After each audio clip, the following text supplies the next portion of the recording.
அனைவருக்கும் வணக்கங்க. இன்றைக்கி நம்ம வீடியோவில் ஜோதிட உலகத்திலேயே ரொம்பவே எமோஷ்னலான, அதே சமயம் அலாதியான அன்பு வச்சுருக்கிற கடகராசியை பற்றி தான் நம்ம பார்க்க போகிறோம். கடகராசிக்காரர்களை பாசத்தோட இருப்பிடம்னே சொல்லலாம். அது மட்டும் இல்லைங்க, கடகராசிக்காரங்க அப்படின்னாலே அவங்க முகத்தில் ஒரு தனி அமைதியும் கண்ணில் ஒரு பாசமும் இருக்கும். இவங்களை வெளியிலேருந்து பார்க்குறப்போ ரொம்ப சாஃப்டாக தெரிவாங்க. ஆனால் இவங்கக்கிட்ட இருக்கிற 3 முக்கியமான மாஸ் குணம் மற்றவங்கள அப்படியே வியக்க வைக்குங்க. அது என்னன்னு தெரியுமா உங்களுக்கு? ஏன் இவங்க எல்லாரோட மனசையும் ஈஸியாக இடம் பிடிச்சிடுறாங்க அப்படிங்கிறத விரிவாக பார்க்கலாம் வாங்க. அளவற்ற பாசமும் மற்றும் தாயுள்ளம் கொண்டவங்கன்னு இவங்களை சொல்லலாம். பாசத்தில் இவங்களை அடிச்சுக்க இந்த உலகத்தில் ஆளே இல்லைங்க. கடகராசியோட அதிபதி சந்திரன். சந்திரன் அப்படின்னாலே அது தாயை குறிக்கக்கூடிய கிரகம். அதனாலேயே இந்த ராசியை பிறந்தவங்களுக்கு இயல்பாகவே அந்த தாயுள்ளம் இருக்கும்.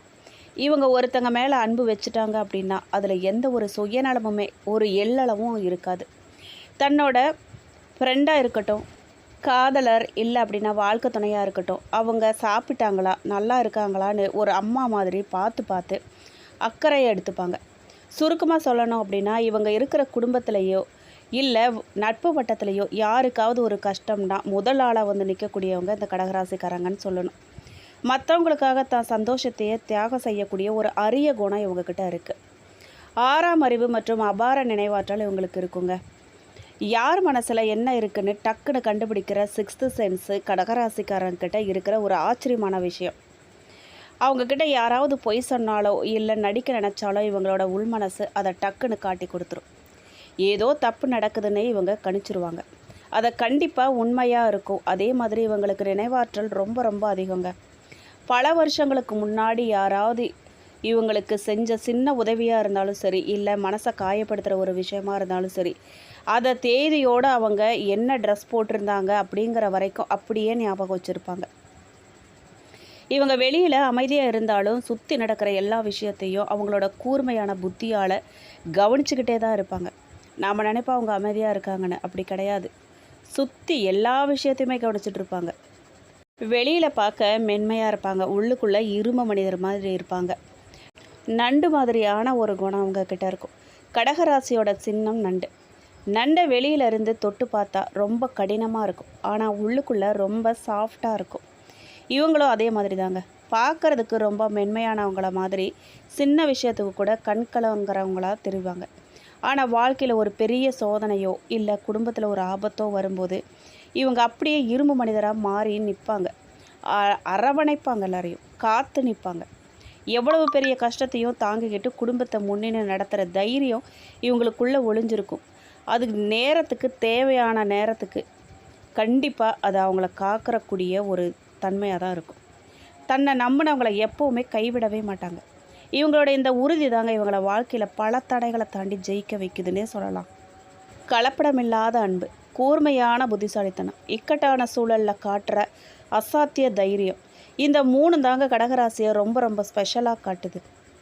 இந்த வீடியோவில் நான் சொன்ன குணமெல்லாம் பார்த்துக்கிட்டு இருக்க உங்களுக்கு பொருந்துதான்னு சொல்லியும், இல்லை கடகராசிக்காரங்க யாராவது உங்களுக்கு தெரிஞ்சவங்க இருந்தால் அவங்களுக்கு இந்த குணம் பொருந்துதான்னு சொல்லியும் கண்டிப்பாக கமெண்ட் பாக்ஸில் பதிவிடுங்க.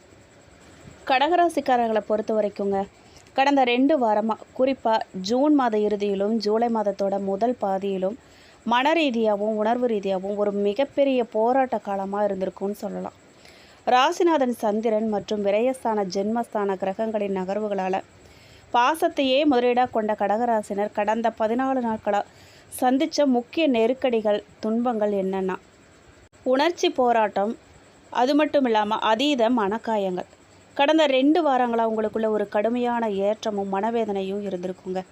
நம்ம எல்லாரையும் பாசமாக பார்த்துக்கிறோம், ஆனால் நமக்காக பேச இங்கே யாருமே இல்லையேங்கிற தனிமை உணர்வு உங்களை ரொம்பவே வாட்டியிருக்கும். நீங்கள் உயிருக்கு உயிராக நம்பிய சில மனுஷங்களை, இல்லை அப்படின்னா நண்பர்களை, உங்களுடைய சூழ்நிலையை புரிஞ்சிக்காமல் உங்களை காயப்படுத்தியிருப்பாங்க. இதனால் பல இரவுகள் நீங்கள் மனசுக்குள்ளேயே அழுது தீர்த்திருக்கக்கூடிய சூழ்நிலை கூட ஏற்பட்டிருக்கும். கடுமையான அலைச்சலும் காரிய தடைகளும் உண்டாயிருக்கும். ஒரு சின்ன வேலையை முடிக்கிறதுக்கு கூட நீங்கள் பல முறை அலைய வேண்டியதாக இருந்திருக்கும். இன்றைக்கி இந்த வேலை முடிஞ்சிரும்னு நீங்கள் நினைப்பீங்க, ஆனால் கடைசி நேரத்தில் அது ஏதாவது ஒரு காரணத்தால் தடைப்பட்டு போயிருக்கும்.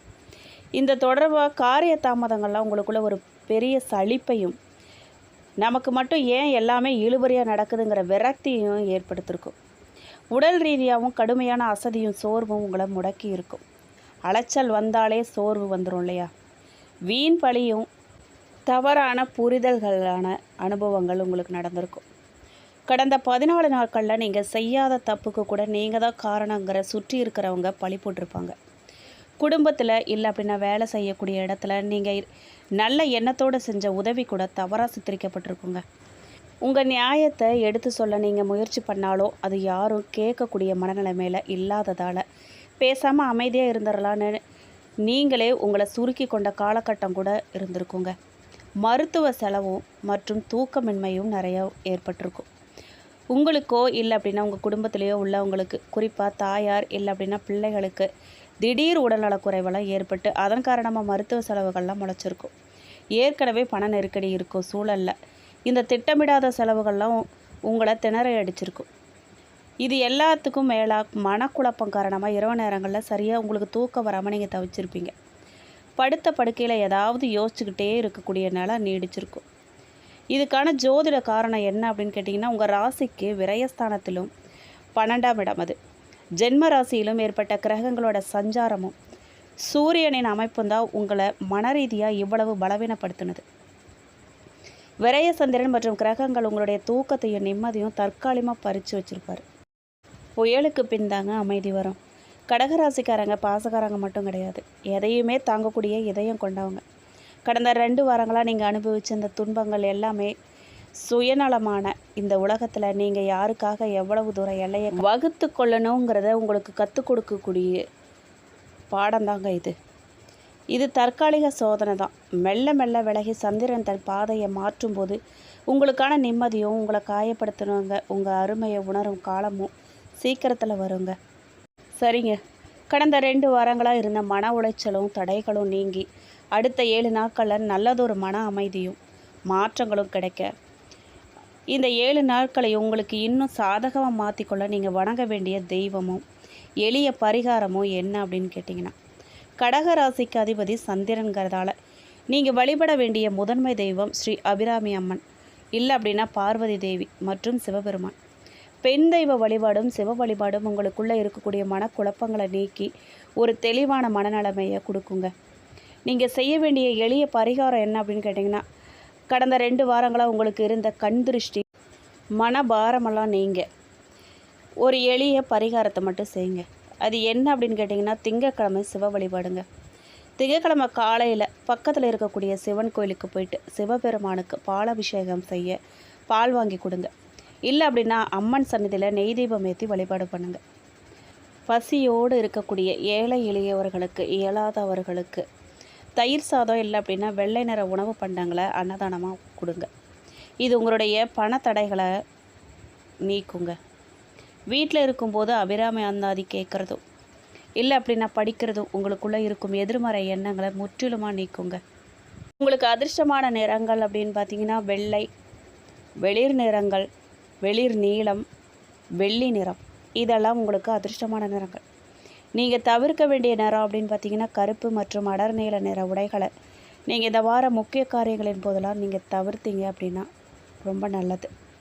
கடகராசிக்காரர்களை பொறுத்த வரைக்கும் கடந்த 2 வாரங்களாக இருந்த அந்த கடுமையான மன உளைச்சல்களும் ஏமாற்றங்களும் மெல்ல மெல்ல விலகி அடுத்த 7 நாட்களுக்கு கிரகங்களோட சாதகமான நகர்வால் உங்களுடைய வாழ்க்கையில் எப்படிப்பட்ட மாற்றங்கள் வரப்போகுதுன்னு கேட்டிங்க அப்படின்னா, தொழில் வியாபார ரீதியாக பார்த்தோம் அப்படின்னா கடந்த சில நாட்களாக நீங்கள் போட்ட உழைப்புக்கு இப்போ தான் பலன் கிடைக்க ஆரம்பிக்க போதுங்க. மந்த நிலை மாறப்போகுது. வியாபாரத்தில் இருந்த மந்த நிலை மாறி வாடிக்கையாளர்களின் வருகை அதிகரிக்க போகுது. தேங்கி கிடந்த சரக்குகள்லாம் நல்ல விலைக்கு விற்பனையாக போகுது. புதிய முதலீடுகள் பொறுத்த வரைக்கும் புதிய தொழில் தொடங்கவோ இல்லை அப்படின்னா வியாபாரத்தை விரிவுபடுத்தவோ நினச்சிங்க அப்படின்னா இந்த வாரம் அதுக்கான கடன் உதவிகள் இல்லை அப்படின்னா முதலீடுகள்லாம் உங்களுக்கு சீக்கிரத்தில் எளிதாக கிடைக்கும். கூடு தொழில் செய்கிறவங்க விட்டு கொடுத்து போகிறது ரொம்ப நல்லது. உத்தியோகஸ்தர்களை பொறுத்த வரைக்கும் வேலை பார்க்குறவங்களுக்கு இந்த வாரம் ஒரு பெரிய நிம்மதி காத்துக்கிட்டு இருக்குங்க. பாராட்டுக்கள்லாம் குவிய போகுது. நீங்கள் செஞ்ச வேலைகளை மேலதிகாரிங்க அங்கீகரிப்பாங்க. உங்களை பற்றி தப்பாக பேசின சக ஊழியர்கள்லாம் இப்போ உங்கள் திறமையை பார்த்து ஆச்சரியப்பட போகிறாங்க. பணி இடமாற்றமெல்லாம் கிடைக்குங்க. ஒரு சிலருக்கு அவங்க எதிர்பார்த்த இடத்துக்கு பணியிட மாற்றம் இல்லை அப்படின்னா சம்பள உயர்வுக்கான சாதகமான அறிவிப்புகள்லாம் இந்த 7 நாட்களில் வர வாய்ப்பு இருக்குது. புது வேலை தேடுறவங்களுக்கு நல்ல நிறுவனத்திலிருந்து நல்ல செய்தி கிடைக்கும். பெண்களை பொறுத்த வரைக்கும் கடகராசி பெண்களுக்கு இந்த வாரம் ஒரு ரிலாக்ஸ் தரக்கூடிய வாரமாக இருக்க போகுது. மதிப்பு மரியாதையும் கூட போகுது. குடும்பத்துலேயும் சரி, வேலை பார்க்கக்கூடிய இடத்துலையும் சரி, உங்களுடைய கருத்துக்களுக்கு மதிப்பு மரியாதையும் கூடும். ரொம்ப நாளாக வாங்க நினச்ச ஆடை ஆபரணங்கள் இல்லை அப்படின்னா வீட்டு உபயோக பொருட்களை இந்த வாரம் வாங்க போகிறீங்க. மனசை வாட்டிக்கிட்டு இருந்த குடும்ப பிரச்சனைகள்லாம் ஒரு முடிவுக்கு வந்து நிம்மதியான தூக்கம் கிடைக்கும். ஆன்மீக காரியங்களில் ஈடுபாடு உங்களுக்கு அதிகரிக்கும். குழந்தைகளை மாணவர்களை பொறுத்த வரைக்கும் இந்த வாரம் கல்வியில் நல்ல ஆர்வம் பிறக்கும். கடந்த வாரம் இருந்த ஒரு விதமான மந்த நிலை மாறி சுறுசுறுப்பு கூடும். படிப்பில் கூடுதல் கவனம் செலுத்துவாங்க. போட்டி இல்லை அப்படின்னா விளையாட்டுகளில் பங்கேற்கும் குழந்தைகளுக்கு இந்த வாரம் நல்ல வெற்றிகளும் பாராட்டுகளும் தேடி வரும். பெற்றோர்களோட பாராட்டை அவங்க பெறுவாங்க. குடும்ப சூழ்நிலை எப்படி இருக்கும் அப்படின்னு பார்த்தீங்கன்னா, கடகராசிக்காரர்கள் குடும்பத்தில் அமைதி நிலவை இந்த வாரம் ஒரு சின்ன விஷயத்தை கடைபிடிக்கணும். அது என்ன அப்படின்னு பார்த்தீங்கன்னா, விட்டு கொடுத்து போங்க. முதல் காரணம், குடும்ப உறுப்பினர்கிட்ட பேசும்போது பழைய கசப்பான சம்பவங்களை எக்காரணத்தை கொண்டும் நினைவுபடுத்தாமல் பேசுங்க. நினைவுபடுத்தவே படுத்தாதீங்க. அன்பால் வெளில பாருங்கள். உங்களுடைய இயல்பான பாசமான குணத்தை எல்லாருக்கிட்டேயும் காட்டுங்க. கணவன் மனைவிக்குள்ளே சின்ன ஊடல் வந்தாலும் நீங்களே இறங்கி போய் பேசி சமாதானம் பண்ணுங்கள். விட்டு கொடுத்து போகிறது மூலமாக குடும்பத்தில் மகிழ்ச்சி இரட்டிப்பாகுங்க. அமைதி கிடைக்கும். நல்ல மனசு ஃப்ரெஷ்ஷாக இருக்கும். அதனால் விட்டு கொடுத்து போகிறதுனால, இறங்கி போகிறதுனால ஒரு தப்பும் இல்லைங்க. யாருக்கிட்ட? நம்ம குடும்பத்தார்கிட்ட தான் நம்ம இறங்கி போகிறோம். அதனால் கொஞ்சம் ஃப்ரீயாக விடுங்க. நீங்கள் எந்த விஷயத்தில் எச்சரிக்கையாக இருக்கணும் அப்படின்னு பார்த்தீங்கன்னா, இந்த வாரம் உங்களுக்கு பாசிட்டிவாக இருந்தாலும் கூட 2 விஷயங்களில் நீங்கள் ரொம்ப எச்சரிக்கையாக கவனமாக இருக்கணும். ஜாமீன் மற்றும் கடன். உங்களுக்கே பண நெருக்கடி இருக்கிறதால இந்த வாரம் யாருக்கும் பெரிய தொகையை கடனாக நீங்கள் கொடுக்கக்கூடாது, கொடுக்காதீங்க. அதே மாதிரி யாருக்கும் ஜாமீன் கையெழுத்து போடாதீங்க. அவங்க எவ்வளோ பெரிய நெருக்கமான நண்பர்களாக இருந்தாலும் உறவினர்களாக இருந்தாலும் சரி, அவங்க கஷ்டப்படுறாங்கன்னு சொல்லி இறக்க குணம் நீங்கள் காமிச்சிங்க அப்படின்னா அப்புறம் பிரச்சனை என்னவோ அது உங்களுக்கு தான். இப்போ நல்லா இருக்குங்க, கடைசியில் அது உங்களுக்கே எதிரான ஆயுதமாக திரும்பும். கவனமாக இருந்துக்கோங்க. உணவு கட்டுப்பாடு ரொம்ப அவசியங்க. உஷ்ணம் சம்மந்தப்பட்ட உபாதைகள் இல்லை அப்படின்னா அஜீரண கோளாறுகள்லாம் வரலாம். அதனால் காரமான மற்றும் வெளி உணவுகளை நீங்கள் தவிர்க்கிறது ரொம்ப நல்லது. நிறைய தண்ணி குடிக்கிறது நல்லது. நீங்கள் என்ன செய்யணும் அப்படின்னு பார்த்தீங்கன்னா, உங்களுக்கு முழுமையான வெற்றியாக மாற நீங்கள் என்ன செய்யணும்? ஒன்றே ஒன்று தாங்க. உங்கள் மனசில் இருக்கிற நெகட்டிவ் எண்ணங்களெல்லாம் தூக்கி போட்டுருங்க. என்னால் முடியும், எனக்கு நல்ல காலம் பிறந்துடுச்சு அப்படிங்கிற நம்பிக்கையோட உங்கள் வேலைகளை தொடங்குங்க. பிரபஞ்சம் உங்களுக்கு துணையாக இருக்கும். கடகராசிக்குள்ள புனர்பூசம் 4ஆம் பாதம், பூசம் 4 பாதங்கள், ஆயில்யம் 4 பாதங்கள் ஆகிய 3 நட்சத்திரங்கள் அடங்கியிருக்கு. கடகராசிங்கிற பொதுவான குணங்கள் இருந்தாலும் இந்த 3 நட்சத்திரங்களுக்கும் தனித்தனி கிரக ஆதிக்கங்கள் இருக்கிறதால பலன்களும் வழிபாட்டு முறைகளும் மாறுங்க. அடுத்த 7 நாட்களுக்கான புனர்பூசம் நட்சத்திரம் 4ஆம் பாதக்காரர்களுக்கு மனக்குழப்பங்கள்லாம் நீங்கி புதிய பாதை பிறக்கக்கூடிய வாரமாக அமைய போதுங்க. கடகராசியில் பிறந்து அறிவுக்காரகனான குரு பகவானின் ஆதிக்கத்தில் வரக்கூடிய நட்சத்திரம் அது. புனர்பூசம் 4ஆம் பாதத்தில் பிறந்தவர்களுக்கு இந்த வாரம் ஒரு பெரிய திருப்பு முறையாக அமைய போகுது. கடந்த சில நாட்களாக உங்களை வாட்டி வதச்ச மனக்குழப்பங்கள்லாம் அடுத்து என்ன செய்ய போகிறோங்கிற பயமெல்லாம் முற்றிலும் நீங்க போகுது. தொழில் மற்றும் வியாபாரத்தில் புதிய முதலீடுகள் செய்ய நல்ல வாய்ப்புகள்லாம் தேடி வரப்போகுது. உத்தியோகத்தில் இருக்கிறவங்களுக்கு பதவி உயர்வு இல்லை அப்படின்னா ரொம்ப நாளாக எதிர்பார்த்த இடமாற்றமெல்லாம் சாதகமாக அமையப்போகுது. தந்தை இல்லைன்னா தந்தை வழி உறவினர்கள் மூலமாக எதிர்பார்த்த உதவிகள்லாம் தடையில்லாமல் உங்களுக்கு கிடைக்கும். நீங்கள் வணங்க வேண்டிய தெய்வம் அப்படின்னு பார்த்தீங்கன்னா ஸ்ரீ ராமபிரான் மற்றும் ஸ்ரீ தட்சிணாமூர்த்தி. வியாழக்கிழமை அன்னைக்கு தட்சிணாமூர்த்திக்கு மஞ்சள் நிற மலர்கள் சாத்தி நெய் தீபம் ஏற்றி வழிபாடு பண்ணுறது உங்களுடைய பொருளாதார வளர்ச்சியை ரெட்டிப்பாக்குங்க. அடுத்ததாக பார்த்தீங்கன்னா பூச நட்சத்திரம் 4 பாதங்கள். பொருளாதார நெருக்கடிகள்லாம் தீர்ந்து நிம்மதி கூடக்கூடிய வாரமாக உங்களுக்கு இது அமைஞ்சிருக்கு. கடகராசியில் பிறந்து கர்மகாரகனான சனி பகவானின் ஆதிக்கத்தில் வரக்கூடிய நட்சத்திரம் இது. இவங்க கிட்ட இயல்பாகவே உழைப்பும் கடமை உணர்வும் அதிகமாக இருக்கும். பூச நட்சத்திரக்காரர்களுக்கு இந்த வாரம் பணப்புழக்கம் தாராளமாக இருக்கும். ரொம்ப நாளாக வராமல் இழுபறியாக இருந்த கடன் தொகைகள்லாம் கைக்கு வந்து சேரும். பழைய கடன்களை அடைச்சி நிம்மதி பெரும் மூச்சு விழுவீங்க. வேலை தேடிட்டு இருக்கிறவங்க இளைஞர்களுக்கு இந்த வாரம் நல்ல நிறுவனத்திலிருந்து வேலைக்கான ஆணை கிடைக்க போகுது. குடும்பத்தில் சுபகாரிய பேச்சுவார்த்தைகள், அதாவது திருமணம், சீமந்தம், காது குத்து போன்ற விசேஷங்கள்லாம் சுமூகமாக முடியுங்க. கணவன் மனைவிக்குள்ளே இருந்த சின்ன சின்ன ஊழல்கள்லாம் நீங்கி நெருக்கம் அதிகரிக்க போகுது. நீங்கள் வணங்க வேண்டிய தெய்வம் அப்படின்னு பார்த்தீங்கன்னா ஸ்ரீ ஆஞ்சநேயர் மற்றும் சனி பகவான். சனிக்கிழமை அன்னைக்கு ஆஞ்சநேயருக்கு எள் சாதம் இல்லை அப்படின்னா வடமாலை சாத்தி வழிபாடு பண்ணுங்கள். உங்களுடைய மறைமுக எதிர்ப்புகளையும் காரிய தடைகளையும் முற்றிலும் அது தவிர்க்குங்க. அடுத்ததாக பார்த்தீங்கன்னா ஆயில்யம் நட்சத்திரம் 4 பாதங்கள் 1, 2, 3, 4 பாதங்களும் புத்தி கூர்மையும் திடீர் தனலாபமும் உண்டாகக்கூடிய வாரமாக உங்களுக்கு இது அமைய போகுது.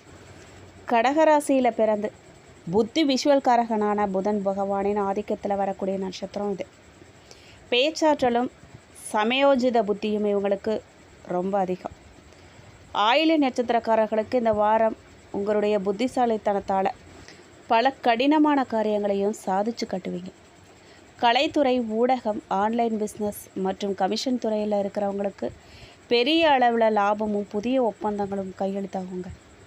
சுற்றத்தாரால் ஏற்பட்ட வீண் பழி மற்றும் தவறான புரிதல்கள்லாம் இந்த வாரம் விலக போகுது. உங்களை தப்பாக நினச்சவங்க தவறை உணர்ந்து உங்ககிட்ட பேசுவாங்க. பூர்வீக சொத்து சம்மந்தப்பட்ட பிரச்சனைகளில் உங்களுக்கு சாதகமான தீர்ப்பு வர வாய்ப்பு இருக்குது. பிரயாணங்கள் மூலமாக உங்களுக்கு அனுகூலம் உண்டாகுங்க. நீங்கள் வணங்க வேண்டிய தெய்வம் அப்படின்னு பார்த்தீங்கன்னா ஸ்ரீ ஆதிசேஷர், நாகராஜர் மற்றும் மகாவிஷ்ணு. புதன்கிழமை அன்னைக்கு விஷ்ணு துதி கேட்குறதும், பெருமாள் கோயிலுக்கு போயிட்டு துளசி மாலை சாத்தி வழிபடுறதும் உங்களுடைய தொழில் வளர்ச்சியை பல மடங்கு உயர்த்துங்க. திருமண பலன் பொறுத்த வரைக்கும் மனம் போல் மாங்கல்யங்க. உங்களுக்கு ஏற்ற மாதிரி உங்கள் குணத்தை புரிஞ்சுக்கக்கூடிய நல்ல வரன் இந்த வாரம் உங்களை தேடி வரும். குறிப்பாக தடைப்பட்டிருந்த மாப்பிள்ளை அல்லது பெண் வீட்டார் தரப்பிலிருந்து இப்போ சாதகமான பதில் வரும். காதலித்து வரும் கடகராசிக்காரர்களுக்கு இவ்வளவு நாள் உங்கள் காதலுக்கு முட்டுக்கட்டையாக இருந்த எதிர்ப்புகள்லாம் மெல்ல மெல்ல குறையும். பெற்றோர்களிடம் உங்கள் காதலை பற்றி பேச இது ரொம்பவே உகந்த நேரம். சம்மதம் கிடைக்க அதிக வாய்ப்பு இருக்குது. குழந்தை பாக்கியத்தை பொறுத்த வரைக்கும் பூர்வ புண்ணிய பலம் கூடுது. கடகராசிக்கு 5ஆம் இடம்ங்கிறது பூர்வ புண்ணியம் மற்றும் புத்திரஸ்தானம். இந்த வாரம் குரு பகவானின் அனுகூல பார்வையாலும் புத்திரகாரகனின் அமைப்பாலும் குழந்தை பாக்கியத்தில் இருந்த அத்தனை தடைகளும் மருத்துவ குறைபாடுகளும் நீங்குவதற்கான வழிகள் பிறக்கும். ஒரு சில தம்பதிகளுக்கு அவங்க எவ்வளவு நாளாக எதிர்பார்த்து காத்துக்கிட்டு இருந்த அந்த மகிழ்ச்சியான சுப செய்தி இந்த வாரம் கிடைக்க வாய்ப்பு இருக்குது. திருமண தடைகள்லாம் நீங்கள் கடகராசி பெண்களாக இருந்தால் வெள்ளிக்கிழமை அன்னைக்கு துர்கை அம்மனுக்கு எலுமிச்சம்பழம் விளக்கேற்றி செவ்வரளி பூ சாத்தி வழிபாடு பண்ணுங்கள். ஆண்களாக இருந்தீங்க அப்படின்னா செவ்வாய்க்கிழமை முருகபெருமான் வழிபாடு பண்ணுறதும் திருமண தடையை உடைக்குங்க. குழந்தை பாக்கியம் பெற திங்கக்கிழமை இல்லை அப்படின்னா பௌர்ணமி தினத்தில் கணவன் மனைவி இருவரும் சேர்ந்து மறைந்த முன்னோர்களை நினச்ச ஆதரவற்ற குழந்தைகளுக்கு அன்னதானம், குறிப்பாக தயிர் சாதம் வழங்குறது புத்திர தோஷங்களை நீக்கி வாரிசு யோகத்தை உங்களுக்கு விரைவுபடுத்தும். இந்த வீடியோ உங்களுக்கு பிடிச்சிருக்கணும், பயனுள்ளதாக இருந்திருக்கணும்னு நம்புகிறோம். வீடியோ பற்றின கருத்துக்களை கண்டிப்பாக கமெண்ட் பாக்ஸில் பதிவிடுங்க. உங்களுக்கு இந்த வீடியோ பிடிச்சிருக்கு அப்படின்னா லைக் பண்ணுங்கள், ஷேர் பண்ணுங்கள். நீங்கள் இப்போ தான் புதுசாக நம்ம சேனலை பார்க்குறீங்க அப்படின்னா இப்போவே சப்ஸ்கிரைப் பண்ணி கூடவே பெல் ஐக்கானையும் கிளிக் பண்ணுங்கள். நன்றி.